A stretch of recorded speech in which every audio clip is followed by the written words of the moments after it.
कभी जिनके परिवार का समाज ने किया था बहिष्कार, आज बुकर प्राइज जीतकर बन गई इंटरनेशनल स्टार। कौन है कन्नड़ लेखिका बानू मुश्ताक। नमस्कार, आप देख रहे हैं सत्य हिंदी और मैं हूं आपके साथ कृति सिंह। कर्नाटक की लेखिका बानू मुश्ताक को उनकी लघु कहानी संग्रह हार्ट लैम्प के लिए इंटरनेशनल बुकर प्राइज 2025 से सम्मानित किया गया है। ये पहली बार है जब किसी कन्नड़ लेखक और लघु कहानी संग्रह को ये सम्मान मिला है। क्या है बानू मुश्ताक के सफ़र की पूरी कहानी, आइए आपको बताते हैं इस वीडियो में। बानू मुश्ताक का जन्म 1948 में कर्नाटक के हासन में एक मुस्लिम परिवार में हुआ। केवल 8 साल की उम्र में उन्हें शिवमोगा के एक कन्नड़ भाषा मिशनरी स्कूल में दाखिला इस शर्त पर मिला कि वे 6 महीने के अंदर कन्नड़ पढ़ना और लिखना सीख लेंगी। बानू ने न केवल इस चुनौती को स्वीकारा बल्कि समय से पहले कन्नड़ में महारत हासिल भी कर ली। बचपन से ही बानू को लिखने पढ़ने का बहुत शौक था, लेकिन उनके रास्ते में कठिनाइयाँ भी कम नहीं थीं। बानू ने अपनी पढ़ाई उस दौरान भी जारी रखी जब मुस्लिम लड़कियों को पढ़ाई के लिए रोक दिया जाता था। बानू ने परिवार और समाज की रूढ़ियों के खिलाफ जाकर न केवल अपनी शिक्षा जारी रखी बल्कि 26 वर्ष की उम्र में प्रेम विवाह भी किया। बानू ने वकालत की पढ़ाई पूरी करने के बाद पत्रकारिता जगत में कदम रखा। उन्होंने बेंगलुरु में ऑल इंडिया रेडियो और लंकेश पत्रिके जैसे स्थानीय अखबारों में काम किया, लेकिन जिस काम में उनकी सबसे ज़्यादा रुचि थी वो था अपने विचारों को पन्ने पर उतारना। 29 साल की उम्र में बानू ने अपने अनुभवों को पेशेवर लेखन के रूप में दुनिया के सामने लाना शुरू कर दिया। उनकी कहानियाँ, उपन्यास, निबंध और कविताएं सामाजिक मुद्दों पर गहरी पकड़ रखती हैं। इसी के साथ उनकी किताब कारी नागरा गालू पर 2003 में फिल्म हसीना भी बनी है। बानू केवल लेखिका ही नहीं बल्कि एक साहसी सामाजिक कार्यकर्ता भी हैं। 1980 के दशक से उन्होंने कर्नाटक में सामाजिक अन्याय के खिलाफ आंदोलनों में बढ़ चढ़कर हिस्सा लेना शुरू कर दिया था।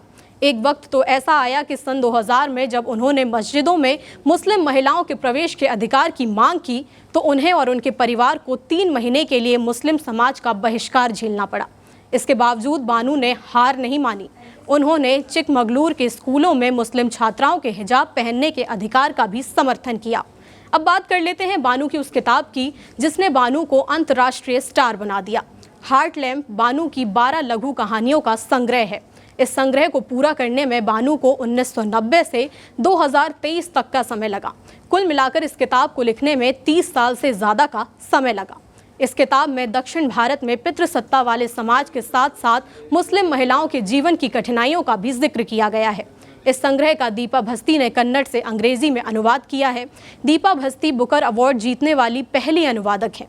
दीपा ने न केवल कहानियों का अनुवाद किया बल्कि संग्रह के लिए कहानियां चुनने में भी मदद की।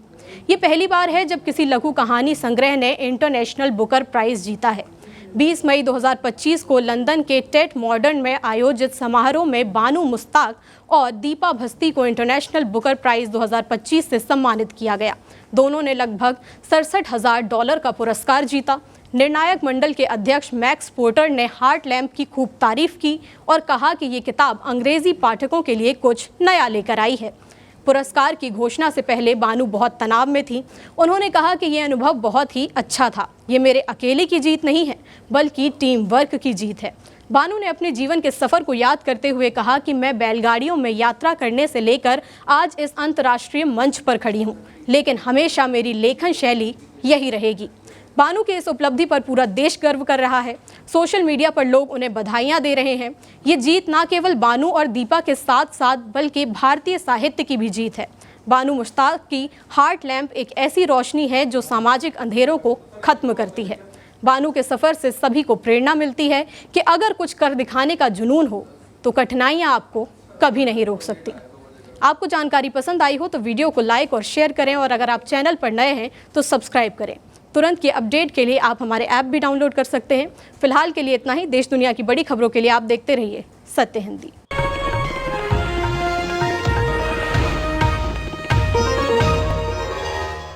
Copyright disclaimer under Section 107 of the Copyright Act 1976. Allowance is made for fair use for purposes such as criticism, comment, news reporting, scholarship, and research. Fair use is a use permitted by copyright statute that might otherwise be infringing.